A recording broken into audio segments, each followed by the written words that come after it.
औज़ुबिल्लाहिमिनश्शैतानिर्रजीम बिस्मिल्लाहिर्रहमानिर्रहीम। नाज़रीन कराम अस्सलामु अलैकुम वरहमतुल्लाहि वबरकातुहू। इंशाअल्लाह तबारक व तआला आज हम लोग पढ़ेंगे तरकीब का सबक नंबर 10 जुमला फ़िअलिया के कवाइद। अब तक जो है वो इस सिलसिले में हम लोग तकरीबन जो है वो 27 वीडियोस बना चुके हैं। इंशाअल्लाह तबारक व तआला ये होगा हमारा पार्ट नंबर 28 और अब तक जो है वो पहले कायदे नंबर 4 तक जो है वो हमने पढ़ा और फिर उसके तहत जो मश्क थी वो भी हमने कर ली है। फिर उसके बाद कायदा नंबर 5 से लेकर 7 तक जो तहत जो उसके मश्क है उसका सिलसिला हमारा चल रहा है। उसमें हम लोग तरकीब नंबर 1 से लेकर 6 तक हम कर चुके हैं। आज होगी हमारी तरकीब नंबर 7। तो देखते हैं तरकीब नंबर 7 क्या है।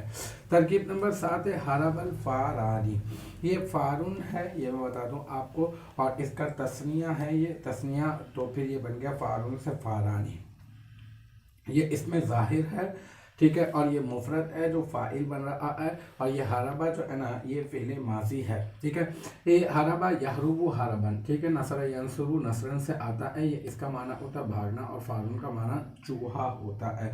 तो फारानी माना हो जाएंगे 2 चूहे। तो अब बाकायदा तौर पर मैं आपको इसकी तरकीब बता देता हूँ। देखें, ये हरबा जो है हम कहेंगे ये सीगा वाहिद मुज़क्कर गाइब है, फ़िल माजी मुस्बत मारूफ है, सुलासी मुजर्रद है क्योंकि 3 हुरूफ असलियाँ, कोई हर्फ ज़ाइद नहीं है तो ये सुलासी मुजर्रद है। और इसके हुरूफ असलिया में कोई हर्फ इल्लत नहीं है, कोई जो है वो 2 हुरूफ हम जिन्स के भी नहीं है, कोई हमज़ा भी नहीं है, तो ये सही है।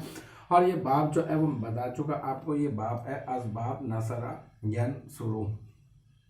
और अल फारानी ये इसका फ़ाइल है हरबा का, फिर फ़ेल अपने फ़ाइल से मिलकर जुमला फ़ेलिया खबरिया हो गया। तो अल्हम्दुलिल्लाह ये हमारी तरकीब नंबर 7 भी अपने इख्तिताम को पहुंची और मुझे उम्मीद है कि यहाँ तक की जो बात है वो आपकी समझ में आ गई होगी। इंशाअल्लाह तबारक व तआला नेक्स्ट टाइम अगली वीडियो अगली क्लास के साथ मुलाकात होगी। जब तक आप अपना बहुत ख्याल रखिएगा।